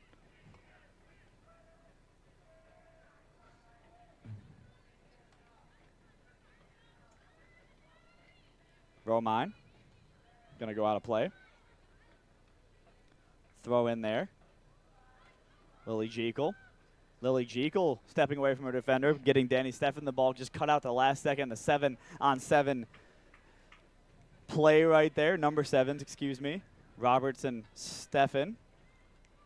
Roberts again showcasing her pace. She's finding it difficult as the only attacker isolated against multiple DCFC defenders, though. Good ball out wide to Teffin. Teffin now looking to play a ball into the area, has some teammates up with her, looks to go to Martin. Martin back to Teffin. Teffen's going to play a left-footed ball in, has Paget. Emily Paget's going to get onto it, just the touch was a little bit too much before it comes all the way back out to Steffen. Peters over to defend yet again. Over to Emily Paget in some space. Emily Paget's going to have a right-footed effort that was always rising. But what we've seen so far from this, from Kieber, why not go for it if you have that kind of space and time outside of the 18-yard box? Roman kind of set the. I mean, it was Crum that scored a beautiful finish to that really troubled Keeble a lot, and then Roman went for it and kind of showed the whole squad. We can take shots like that, and if they're on target, they might work out. Especially if the opponent's giving you that time and space to pick out your shot. That's a huge factor in it, right? It's like having the ability to go for those efforts. As Detroit City FC looks like they're readying 2 more subs. I see Kayla Addison ready to enter the fray, getting the final details sorted out. Also looks like Nina Ferraro ready to come in. And also looks like we may have a 3rd substitution getting ready, Ava Landstra. Is that allowed? We had 3 subs at the unlimited subs?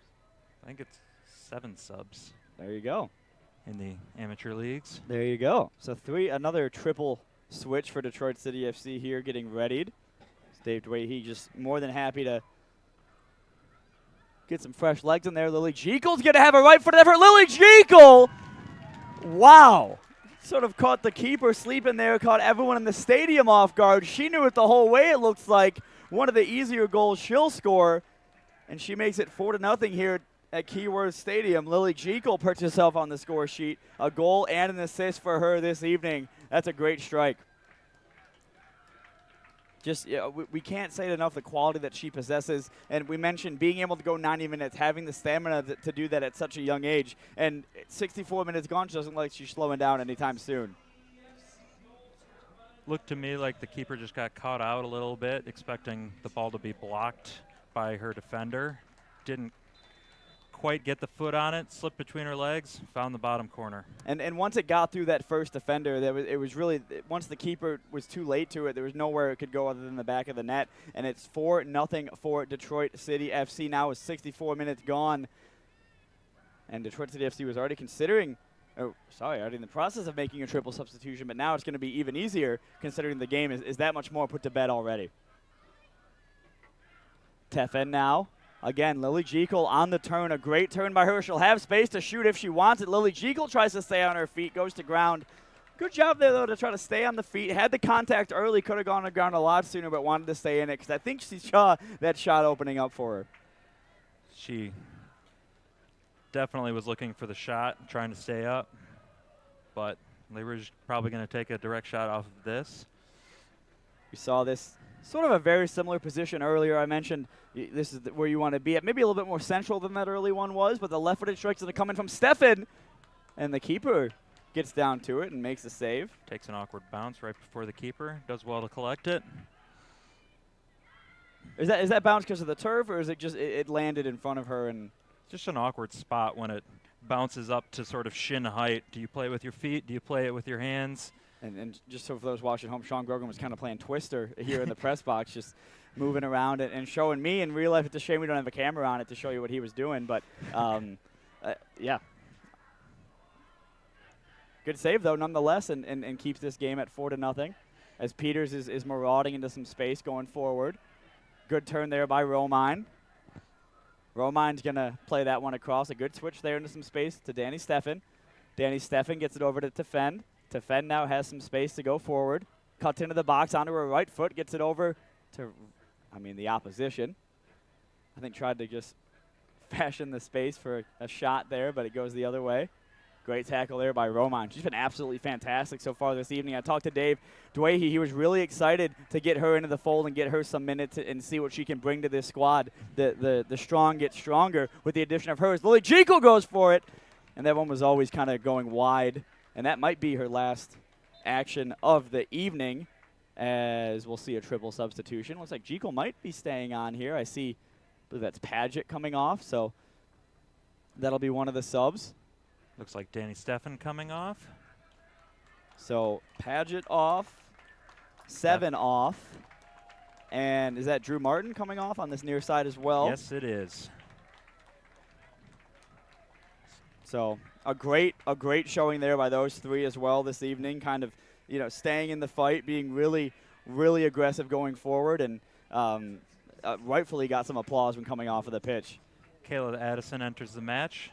Slots into the striker position. And I've been excited so far this year. I've been waiting to see it happen. Lily Jekyll and Kayla Addison on the pitch. I feel like their styles of play will complement each other well. I definitely agree with that. Very different players, which often works well together in a pairing. We see a lot of it, big man, small man a lot, in strike partnerships, and that same dynamic kind of applies with Kayla Addison and Lily Jekyll, as right on cue, here comes the train. Sort of a staple here at Keyworth Stadium. It's always, I say this all the time, it's so impressive to me how that happens every home. I can't remember a home game where it hasn't happened. And they know every time. Got him trained. Oh, that's awesome. That was a good one. 67 minutes in, he's already a pro. That's crazy. Great ball in. Tried to get her first impact moment of the evening was Nina Ferraro. Avery Peters beat for a second there, but the flag was up, and that one will be offside. Susanna Roberts just took off slightly too early. Ended up maybe a foot or two offsides. At this point in the game, she's not going to be too worried about that. The risk reward is that she gets it just right and is through in on goal. So she's willing to take some chances right now. Most definitely. And we didn't really see that from Michiana before Roberts came into the match, and since she's been flagged for offside a couple times, and while that'll be annoying to her, the midfield and all that, it's still good to see that they're trying to get the ball forward and progress it into some space. That one's going to be played forward off of the foot of Waymer. Again, Ferraro trying to get involved in the play. A great job to break that one up for a second. Looks like Ferraro and Ava Landstra both playing in the center midfield after they've come in.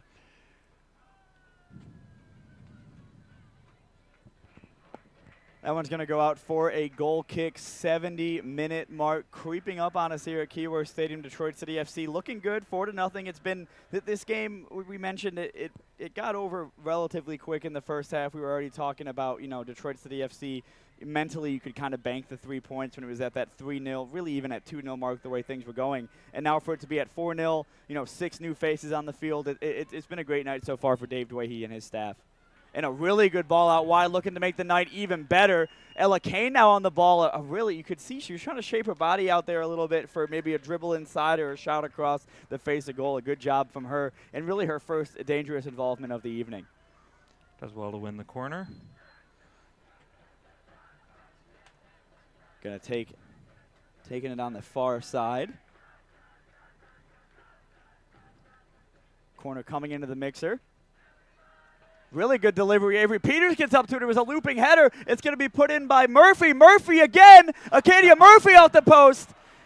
And eventually that one goes out for a goal kick. I don't know who that was on the rebound attempt right there. There was a lot going on in that little passage it was. of play. And ball cleared off the goal line, off the post. think that was, yeah, Lily. Is that Lily Jekyll who might have come close to her second goal of the evening? Tefen does a great job there to win the ball back. And in that moment for the Michiana Lions, they fended off two really dangerous opportunities. First, the Avery Peters header, and then the Acadia Murphy volley attempt. So seeing both center backs get involved in goal-scoring opportunities, they probably love corners for that reason. Ava Lanstra getting some touches on the ball in the central midfield.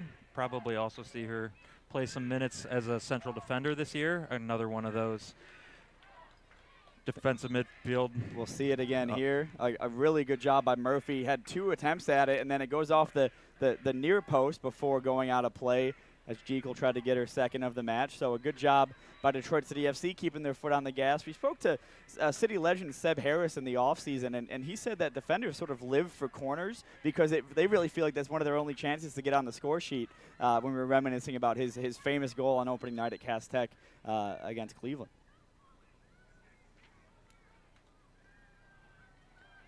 Lily Jekyll on the ball once again. A really disguised ball, and that one's going to go. It'll be a penalty kick for Detroit City FC. Sort of a leg thrown out at her, and Lily Jekyll wins a penalty, and it could be 5-0. I'm interested to see who's going to take this for Detroit City FC. Jekyll's the closest to the spot right now. Does look like they're lining up to give the ball to Jekyll. And no one's on a hat trick, so we'll see if we can get Jekyll her second of the evening, and she deserves it. She's been outstanding all evening as Detroit City FC readies their seventh and final sub. It looks like it's going to be Megan Miles entering the fray. But first, some business to deal with on the penalty spot. Lily Jekyll looking to extend the lead to 5-0, get her third goal of the season and second on the evening. Lily Jekyll from the penalty spot. The right-footed effort saved by the goalkeeper. And if there was ever a time to come up with a huge save tonight, it was there, and she came up big to deny Jekyll of her second and the team's fifth. It's a good save. It is a very good save. Did well to guess correctly. Got her entire body behind the ball and just saw it to the side of the net. As a soccer player yourself, Sean, what's going through your head when you're stepping up to the spot to take a penalty? I don't know if you do that often or what that's like. For me personally, it's get me out of here. I have a horrible penalty record, so I mostly avoid them at all costs. But well, there you go. Well, there you go. There are players who live for them. Jekyll looking to make up for that. Now Lily Jekyll into some space, plays Kayla Addison, and Kayla Addison, it was offside. But a great run in by Kayla Addison and a great ball over by Jekyll. And to have that vision is one thing, but to be able to play the pass and execute it's a totally different ball game.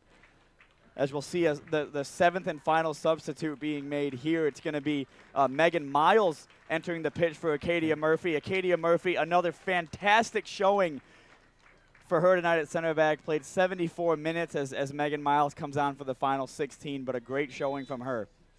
It's like Megan Miles taking over her spot at center back. Good to see Megan Miles out there, one of the more popular players amongst the group, just a hard worker involved in the PASL season, one of the more experienced players on the roster, and a coach herself. So you mentioned the dynamic between older players, younger players, and players who are coaches. She definitely fits into that mold. Yeah, she coaches both with the DCFC West program. I believe she is on Eastern Michigan's coaching staff these days. Really good for the younger players to be able to get that sort of directive. If you've got a coach on the field, they can feel the flow of the game in ways you can't really see from the sideline sometimes. Just the instantaneous of when to step and when to. Oh, and Waymer, that was kind of at an awkward height there and has to just kind of get it away. It's going to be an awkward situation here, but Waymer gets over to it. A good job there to make up for the mistake that she might have made getting that ball and having to just throw a leg at it and keep the clean sheet alive. A good job from her there. And you mentioned, knowing when to ask players to do things as a coach on the field, and then she gets to go out there and show you what she wants other players to do. We saw a prime example of it right there. Romine plays a great ball into the middle of the park, as it was Ferraro and Jekyll that tried to get to the bottom of that one.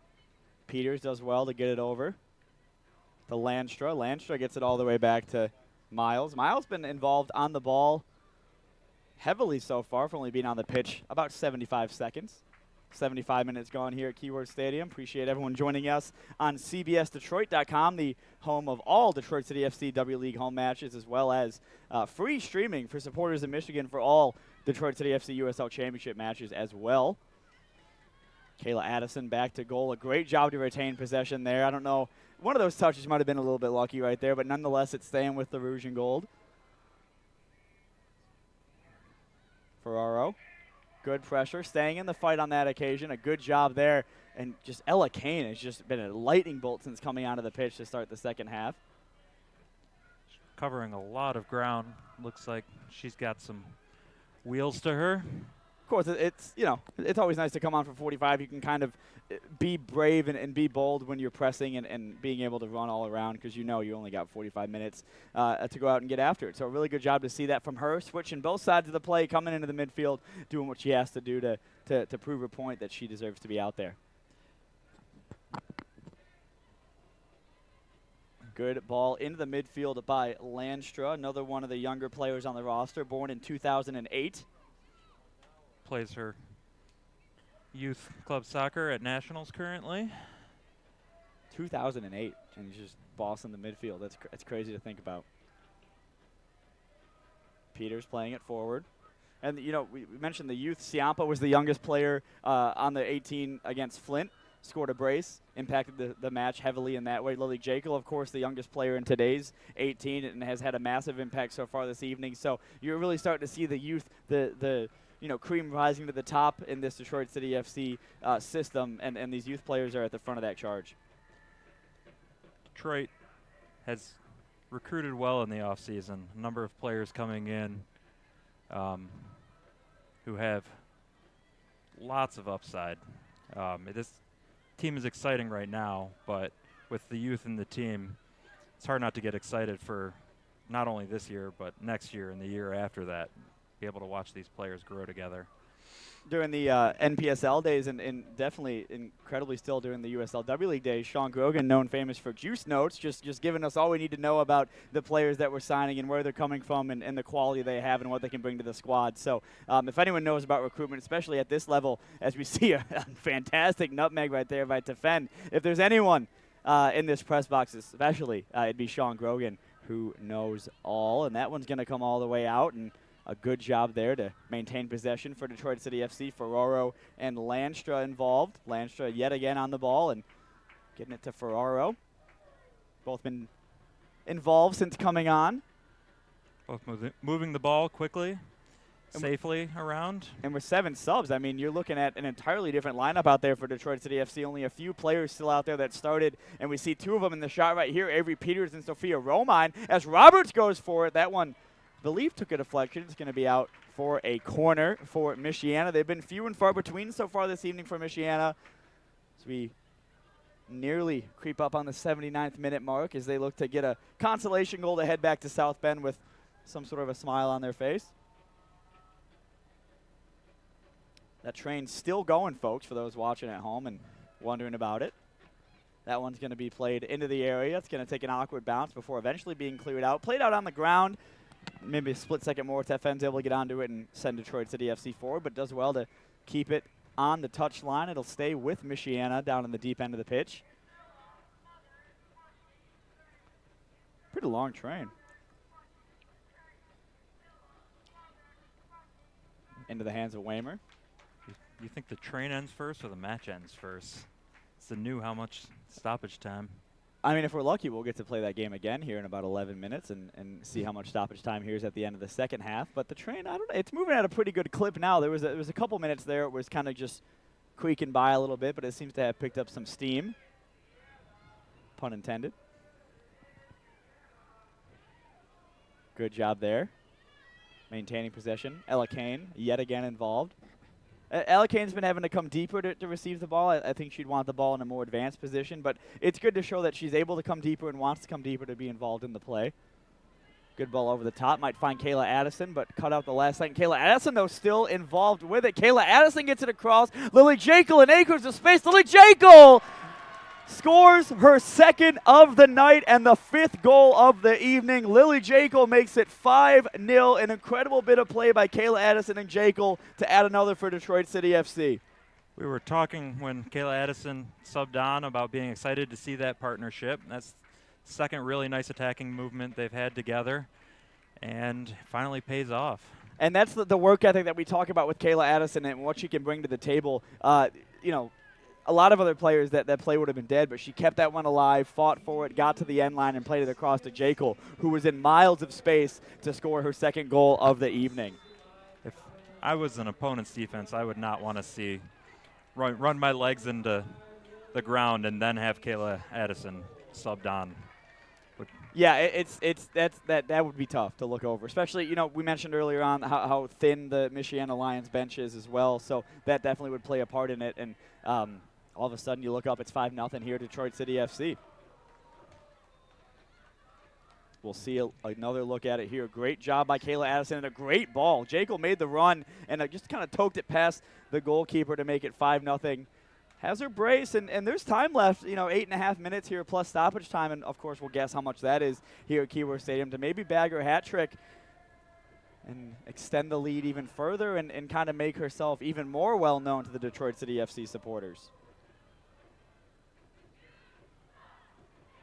I look up, and I'm looking up, and you might be able to see it in the camera frame, but the end of the train is coming up. So, while enjoy it while it lasts, folks.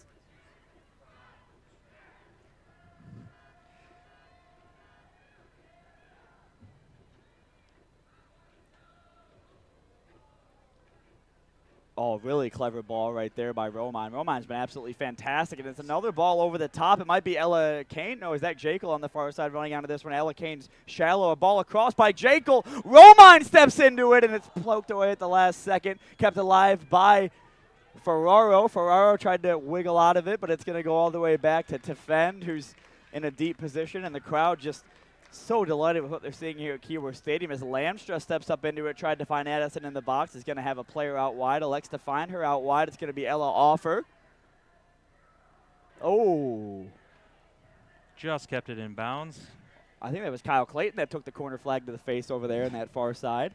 Hope he's all right. Might have been, actually, that was Davis Fogsit, his intern. So I'll have to check in with Davis after this one to make sure he's all right. And yeah, Sean, there it is.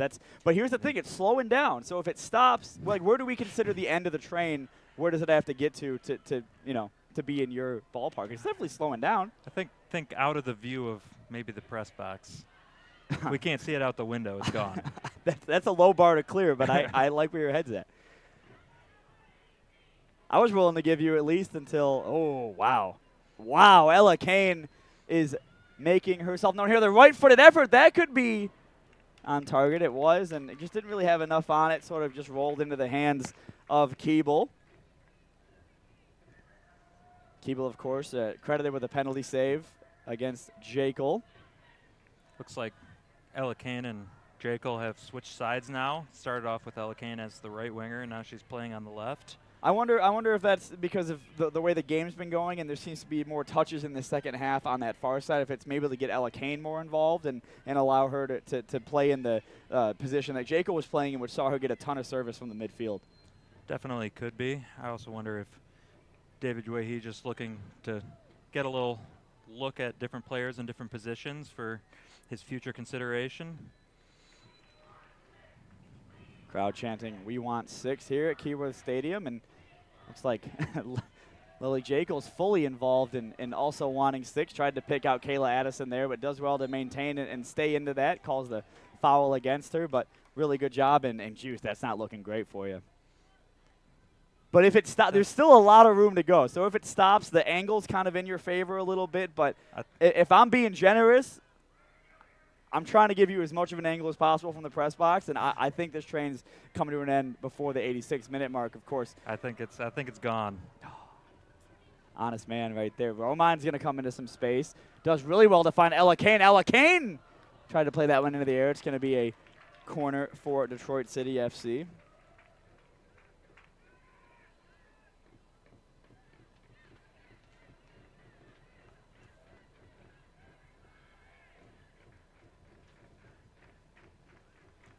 Corner getting readied now.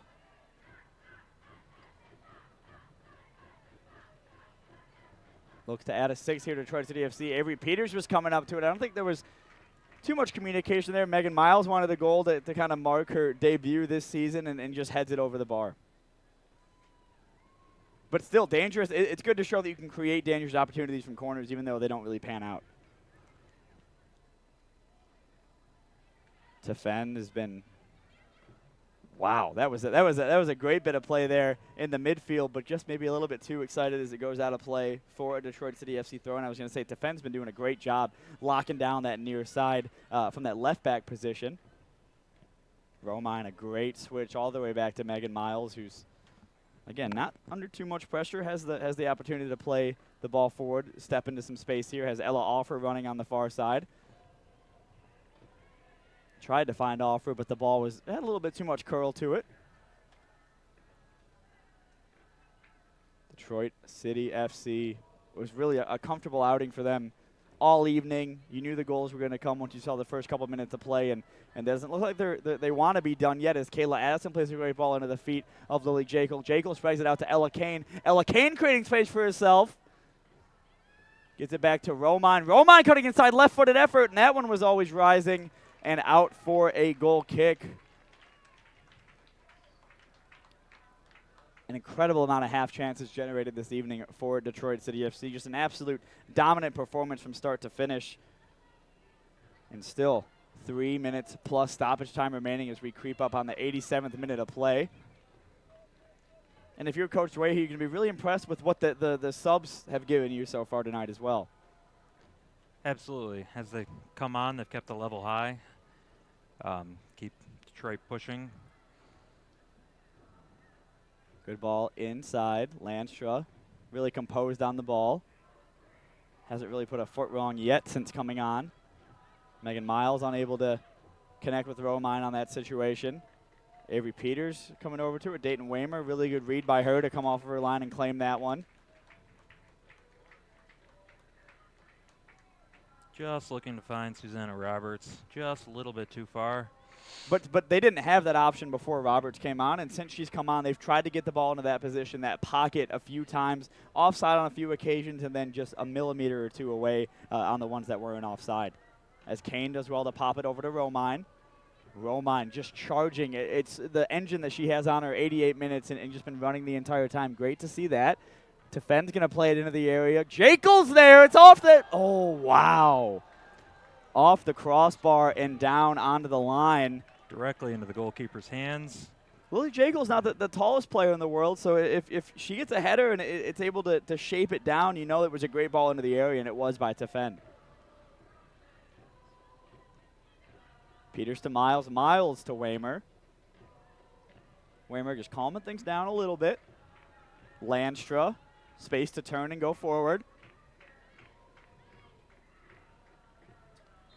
Referee's going to blow the whistle there. It was Ferraro who tried to get interesting with it. We'll see the left-footed ball into the area. Jekyll was up forward. It was a great ball just off the crossbar and into the hands of the goalkeeper. I see a shin pad on the pitch now. Oh, wow, there's another train coming the other way. He didn't honk the horn, like they didn't honk the horn on that occasion, so that's must not be a knower, for being honest. Does look like the shin pad has been picked up now. Landstra gets it over to Peters. Peters, great job to play out of that pressure. Peters would have been great on that PASL team, huh? That would have been fun to see. If they were able to have current college players, absolutely. I don't know if the schedule lines up for that. It would have been a blast to see that.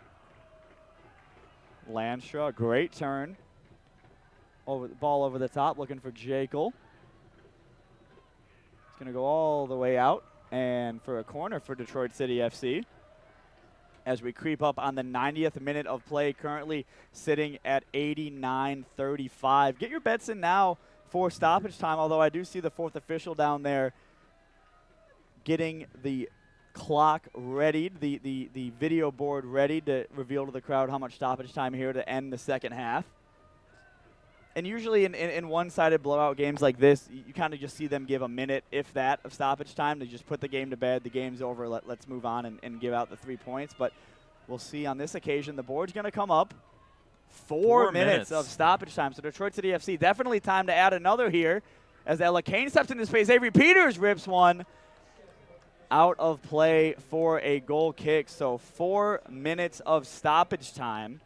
There have been several goals and quite a few substitutions in the second half. Yeah. So it does make some amount of sense. For sure. I think it's a fair amount of time, no doubt. You just usually see these games that are at this current game state. They just blow the whistle, get out of there to avoid, silly fouls, unneeded injuries, stuff like that. But it's still good to see. As a fan of the game myself, no one's mad at 4 extra minutes of action here at Keyworth Stadium.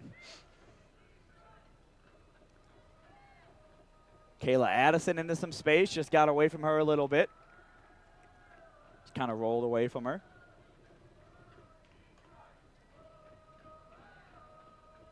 Good roll out. The Michiana Lions will fall to 0-0-3, excuse me, with now having a 3-0 loss, a 4-0 loss, and if this result holds, a 5-0 loss. So I don't know who they're playing next, but could be tough. Great job there by Landstra to stay locked in on that occasion. Meanwhile, it looks like Detroit's going to send themselves to the top of the table. 3-0-0. That sounds good. Sounds pretty good to me. I'm a fan of that. And it's not, it's not by, they've come out and they've gotten lucky with 2-1s or had, clever deflections or anything like that. Detroit City FC has been the better side, and I would argue most of the 270 minutes they've played so far this season. And so to see them rewarded, it's a cruel game at times. So to see Detroit City FC benefit from the hard work they've been doing, the good play they've been doing so far, it's good to see. Last year just narrowly missing out on a playoff berth, finishing 3rd in the Great Lakes Division, to now being atop of the table after 3 matches. Obviously, still a lot of soccer to play. We talk about the availability, the grind nature of 2 games in a weekend, stuff like that. Still a long way to go, but a great start so far for Detroit City FC. And 2 of those matches that they already have out of the way are 2 of the most difficult matches on the schedule against Flint. So great point. Fantastic point. And, of course, we'll go to South Bend for the reverse fixture against Michiana Lions on June 19th. Detroit City FC set to welcome Cleveland Force right here at Keyworth Stadium on June 1st. So no shortage of W League soccer this season as Ella Kane steps into the midfield. Ella Kane runs into the 18-yard box, a right-footed effort, and just never really was able to wrap her foot around that and add the 6. But she's been really bright since coming on and has been in those positions a few times. Good to see her get a shot off. From the left, she really seems to like to cut inside, try and find that shot with her right foot. Ferraro now applying the pressure. And like I said this after 2-0, but if you didn't know what the score was, you would think it's 0-0 the way that Detroit City FC is continuing to press and continuing to fight and battle for more goals and more stats. Some of that's fresh legs that have come on looking to prove themselves for more playing time later in the season, but several of the players who have been on there for all 90 minutes are still going strong.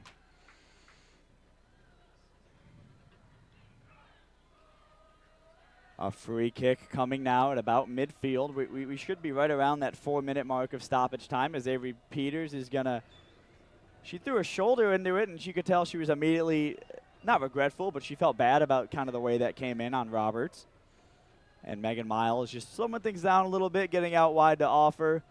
Might just pass it around the back here for the final few seconds, see out the clean sheet and see out the 3 points. And right on cue, Detroit City FC continues their hot start to the season, defeating Michiana Lions by a scoreline of 5-0. There she is, tonight's woman of the match in her Detroit City FC debut, her Keyworth Stadium debut.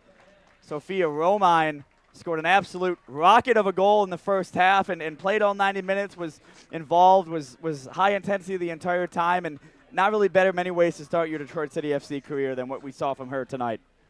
Absolutely well-deserved. Pretty much a dream debut. Thank you guys so much for joining us here on CBS Detroit. I've been Jarrett Mackey alongside Sean Grogan. We'll catch you in the next one. Have a great night.